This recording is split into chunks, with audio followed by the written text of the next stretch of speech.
And look carefully at those words that we are talking about here. The first couple of words of chapter 17, verse 5. 3 words, say them with me. Increase our faith. Say that. Increase our faith. That was the cry of the apostles. Something had happened to them where they were confronted with an idea, a statement, a reality that was too great for them to handle on their own. And they turn to Jesus and they say, increase our faith. It reminded me of the time that the man who was asked about, Jesus asked him, do you believe I can do this? And the man said, I believe, Lord, help my unbelief, which is where many of us are. We look at what God has given us to do, what God has given us to deal with, the challenges, the opportunities, the heartaches, the baggage we have to carry, and we say, along with these apostles, increase our faith. Let's look at what they meant. What was going on with them? And what happened in verse 1 of the same chapter is that Jesus talks about the way they are supposed to be with one another. If you look carefully at verse 1 of chapter 17, it says that Jesus said to his disciples, temptations to sin are bound to come. They're sure to come. Just as sure as I'm talking to you, temptations to sin are going to come into your life. But then he goes, but woe to the person through whom they come. That is, that if you're in a position where you're leading someone to sin, that you are, leading a charge off the cliff and other people follow you, then woe to you. And he says, want to know what the punishment is? I won't tell you what the punishment is, but it would be better for you if you had a 200-pound millstone that you wore as a necklace and somebody threw you off into the sea. You'd better have that happen, and that will happen to you, or something worse will happen to you if you cause one of these little ones to sin. And maybe there were children around. In fact, there were little children around. You look around today and you'll see a number of children around here. There are 37 second graders, plus or minus, that have been working with our First Communion class, and they are here because they've been trained. This is the 4th of 4 classes that they are taking about communion. And I'll talk about them in just a minute, but I want you to know that Jesus had them in mind when he said, if you cause one of these ones to sin, to go astray, it's better for you if you just take this millstone and jump into the sea. Then he says, pay attention to yourselves. Look at verse 2. Pay attention to yourselves. Don't live life blind. Don't go through life as if nothing really mattered. Pay attention to yourself. And when you see somebody, this is Jesus talking, when you see somebody sin, you rebuke them. And if they sin against you, you forgive them. And if they sin against you 7 times, you forgive them 7 times. Do you see what Jesus is doing? He is saying the kind of life I want you to live to his disciples, the kind of life I want you to live is a life that considers the other person before yourself. A life that is not all about you and what you want, what you get, the toys you have, the things you do. A life that is lived out of deference to other people, with other people in mind, to be considerate and compassionate and blameless and forgiving in terms of other people. This is absolutely consistent with what Jesus taught in other places. In Mark chapter 9, Jesus goes to, he hears his disciples talking about something. What are they talking about? They're talking about who's going to be the greatest in the kingdom. Who's his second in command? Who is the top dog among the disciples? And Jesus says to them, look, the Gentiles, they lord it over each other. They're boss people around. They control people. They steer people. They do all kinds of things. But it should not be so among you, because the Son of Man came not to be served, but to serve, and to give his life as a ransom for many. Jesus is holding out an idea for his apostles and disciples that they can live their life for others. The Jesuits, the Society of Jesus, called Jesus the man for others. And the people who followed Jesus aspire to be men and women for others. And we just have to ask, where is our culture going on this? Just a few nights ago, Fran and I were out with a family friend. We wanted to get to a place where we could sit quietly and talk. And I happened to walk in behind a husband and wife and 11 9-year-old girls coming out of a soccer game. I thought, this is not going to go well. I'm about saying, table for three, but before I do that, the guy in front of me with these 9 girls says, party of 11. And I looked out, and by the time we got seated, there was a table of 11 right next to us, and I thought, this is going to be crazy. We're not going to get any time to talk to this friend of ours. Oh, I was wrong.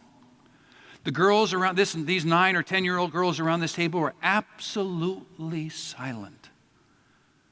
They didn't say a word to each other. Instead, they were texting their friends.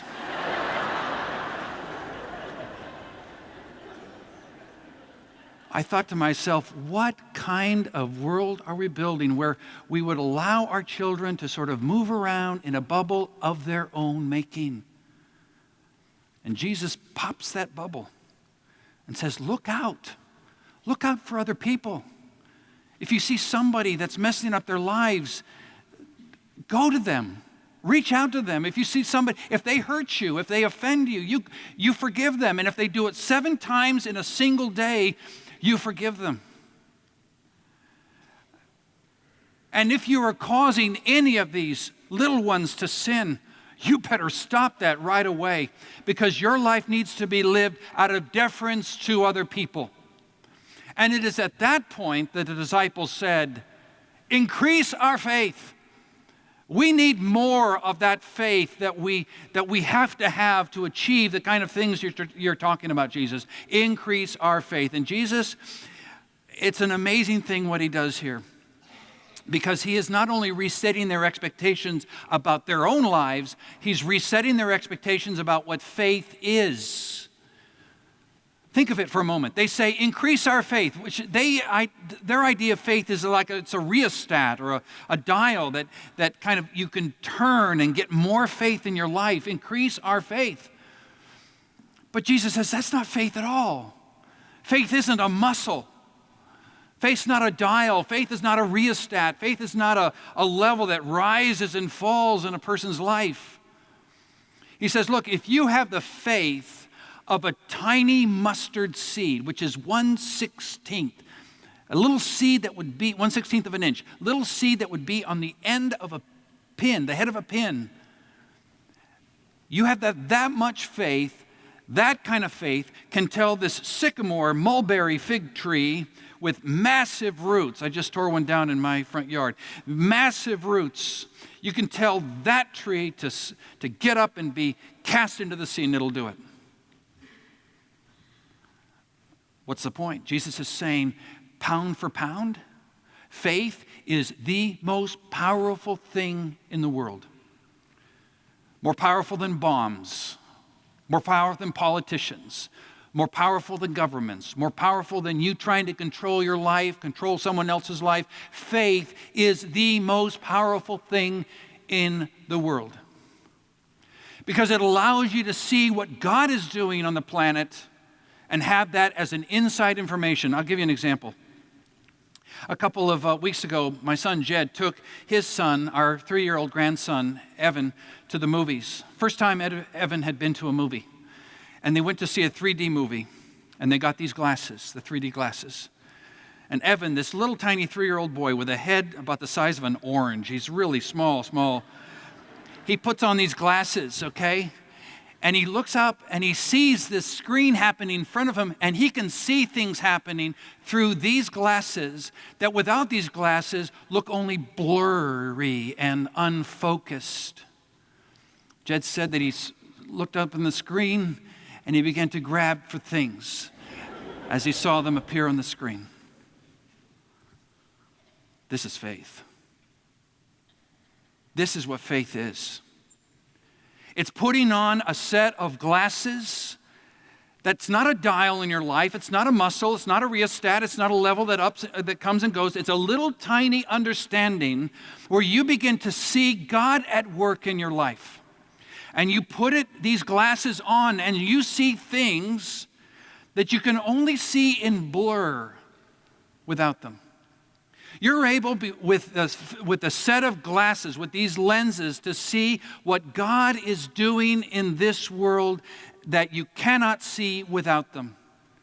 And it doesn't matter whether you have 40 years of faith or 4 days of faith, whether it's, massively mature and you know the scriptures, or you're just like these children here, just coming to understand the depths of God's love for you. It is something you put on and you see things that you've never seen before. Do I look like an idiot or what? And maybe that's why some of you never put on your faith outside of church. Because you know that when you start seeing things that you can't see without these glasses, you're going to start looking like a fool to your neighbors who are so accustomed to a flat world, who are so accustomed to seeing things blurry and unfocused and unclear that you think and they think that that's what life is all about. But God gives us the set of glasses through which we can see things absolutely clearly. In a few minutes, these children are going to come forward for communion. They've been touched in their 3 classes that they've had. This is the 4th class. And they're going to partake of Holy Communion. Now, some of them have done so in the past. Some of them, this is their first communion. But I tell you what, effectively, they are given a set of glasses through which to see this piece of flat bread. To the world, on the surface, this is just a 2-dimensional wafer. Doesn't mean anything. It's not worth anything.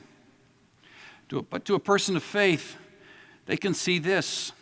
They can see this is what Jesus told them to do 2,000 years ago. They can see not just 2 dimensions, they can see 3 dimensions. They can see that Jesus told them to do this, and whenever they would do this, and Jesus said, "Do this for the remembrance of me." Jesus said, "Whenever you do this, I will be in the midst of you. I will be there with you." This is the meal that my disciples will take, and every time they do it, I will come again in a spiritual way, in a mystical way. I will be in their presence. To a person without faith, this is just a ritual. This is just some goofy, silly thing that the church has handed down. But to a person of faith, it is the body of Christ. And they see that God has empowered His church to do this for people, and Jesus will be there. Why? Because He said He would. Is He there in this little corpuscles in the body of Christ here? No, not at all. Is there just as a sort of a casual remembrance, as this is somehow some kind of symbol of what Jesus said? Not at all. Through the eyes of faith, we invite people of faith to look at this and see that God keeps His promises. And then when Jesus said that He would show up to His disciples, with His disciples, when they would break bread in His name, we take Him at His word. That's what faith does. We thank you for joining us online. The ministries of Christ Church Plano are made possible by generous contributions from our members and viewers. If you have found this sermon meaningful and would like to make a gift of support, please visit christchurchplano.org/give. Thank you.